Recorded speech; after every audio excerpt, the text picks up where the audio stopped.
What's up? Good morning, Raider Nation. Thank you for joining me for the Tuesday edition of the Raider Reaction Morning Show. I'm your host, the Commish. Thank you for joining me. As always, I appreciate any second you guys spend with us here at Raider Reaction because, quite frankly, Raider Nation is the shit. Want to get started off with, I don't know why all of a sudden it's on everybody's radar that Vontaze Burfict is off suspension. He's been off suspension for a while. We talked about this well over a month ago, pre-Super Bowl. So all of a sudden, it must have been a slow news day, but the news about him is out again, and it's headline news. I guess because details of the suspension have come out regardless. I think signing Vontaze Burfict to an incentive-laden one-year contract is a no-brainer. He's a system guy. Nobody's bidding on him. You can get him on the cheap. I say, fuck it. If anything else, he's a rental, and he can help train somebody in the system.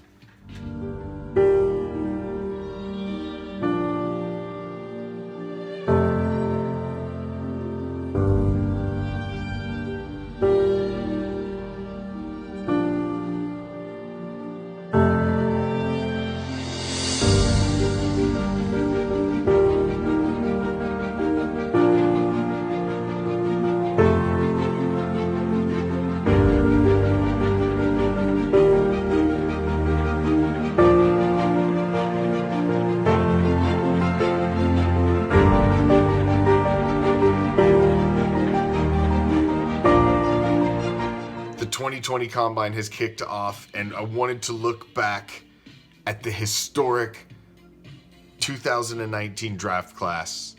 Possibly historic. We'll see. They've got the seeds of being a historic draft class. But let's look back at what these guys that are now household names to us looked like one calendar year ago as they were trying to prove who the hell they were.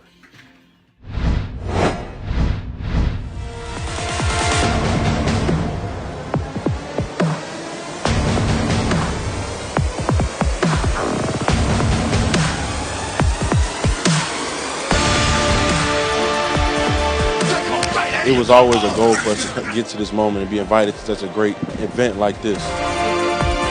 Both of those two guys are kind of intriguing. I think their best football's ahead of both those guys. And I'm just trying to take it all in right now. It's once in a lifetime opportunity, and I'm just trying to make the mess of it.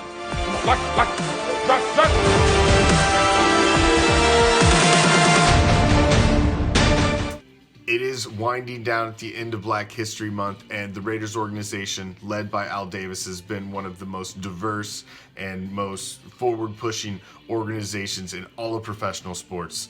It doesn't matter what the color of your skin is. It doesn't matter what your gender is. It doesn't matter anything about your background. A Raider is a Raider, and the only thing that matters is silver and black. Al Davis didn't give a damn whether I was black. You know what he said when he hired me? He said, I'm not hiring you because you're black. I'm hiring you because you're a Raider.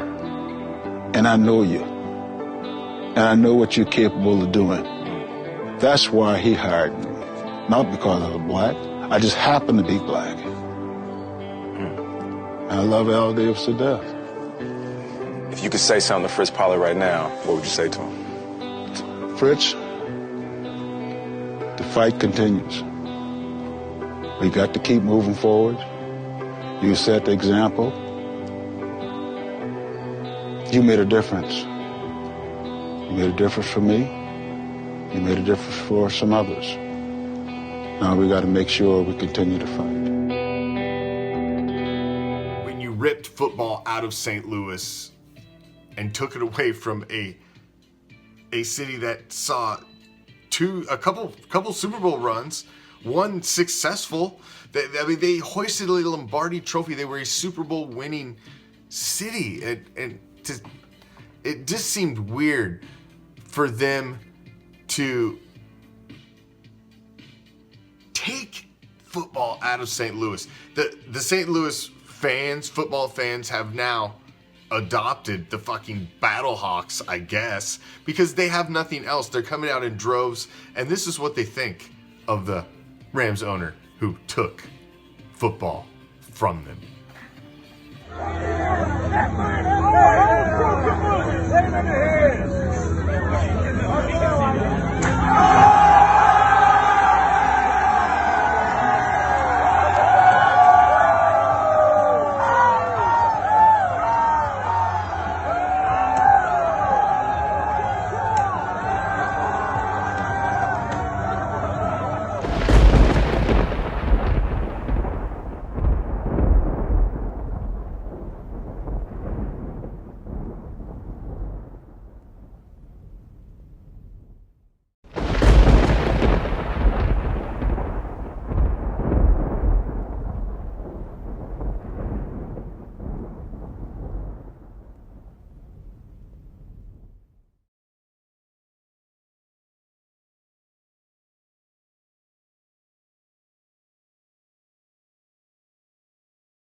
It wouldn't be a Raider Reaction morning show without a freaking D-bag of the day now, would it? And we wouldn't let you down. So we got one for you Tuesday. You, sir, are a fucking douchebag.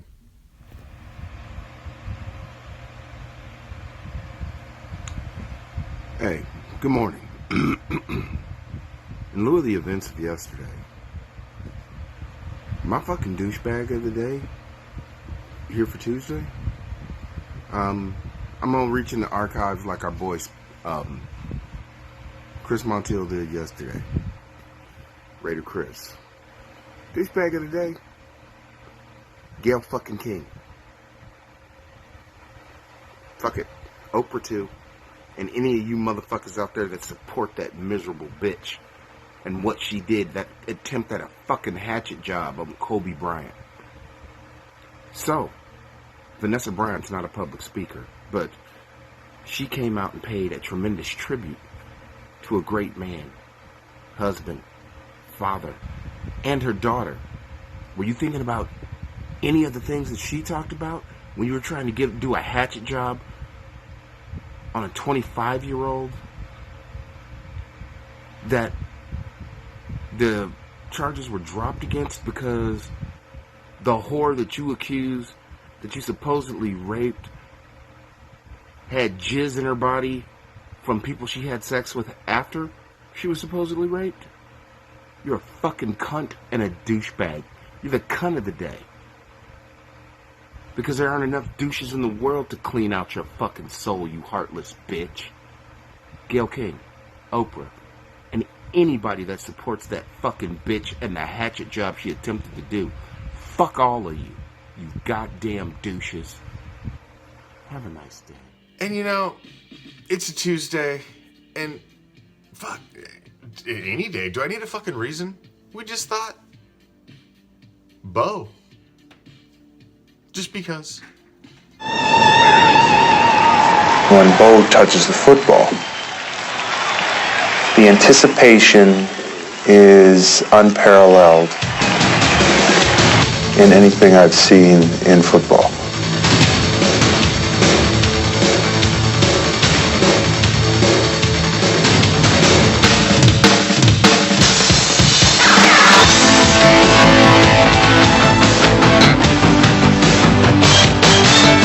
Get a guy 240 pounds running a 4.2 or 4.1, you know, it's hard to bring him down in the open field.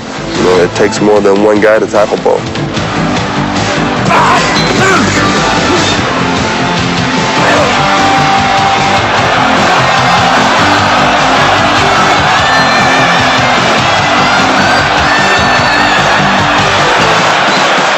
He's one heck of an athlete. He reminds me of something like Thurman Thomas. He got more speed than Thurman, but wouldn't mind having both those guys in my backfield. He wants to carry the ball. He gets upset with me when I don't put him in the game at a certain time. I can remember last year versus Denver. He didn't get in the game until late, so he got upset with me, and then he ran over Denver for a few plays. Literally ran through people. In the airport in the game, after the game, he says to me, "Why'd you put me in the game so late?" I said, "Bo, we only had the ball 3 times in the first half. Marcus had the first 2 series, and you got the third." He said, "I got so mad at you for not putting me in that I just wanted to run over somebody." I said, "Bo, well, the next time you do that, next time I think about it, I'm going to hold you out just 1 more series so you'll get mad again, then run over some more people."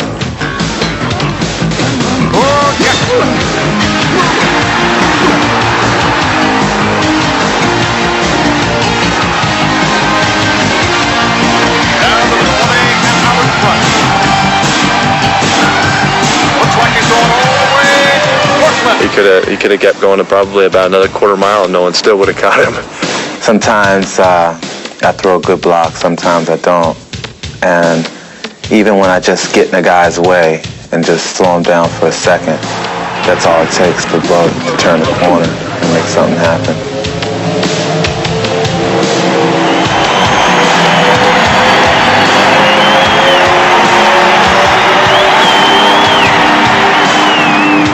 You can see the fear. People don't want to hit a guy that side and coming at you with the head of steam that he has built up. You don't want to take that impact.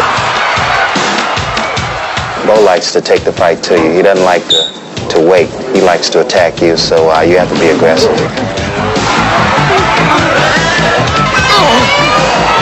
With his speed and strength, you definitely got to shut him down. And if you don't shut him down, he can kill you.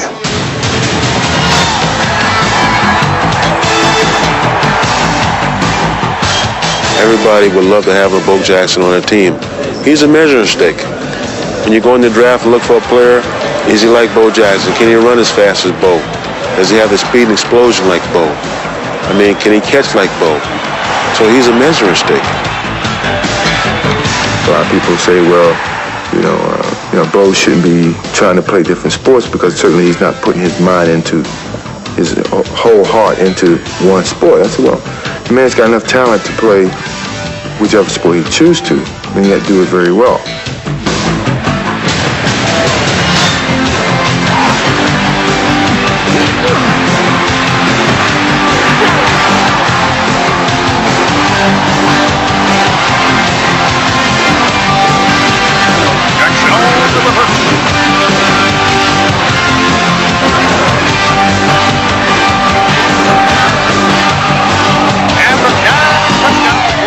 Bo is a consummate football player. He's a consummate athlete, period.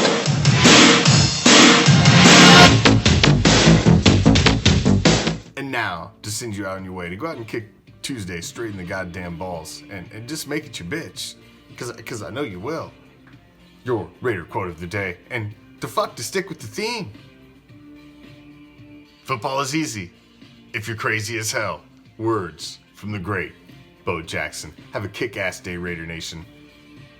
Until tonight, don't forget to join me. 7 p.m. Pacific, 10 p.m. Eastern. A solid 60 minutes of everything silver and black. The Raider Nation Report with yours truly. Tonight, live. Join me right here on Raider Reaction. Until then, I'm out. Peace, love, Raider Nation.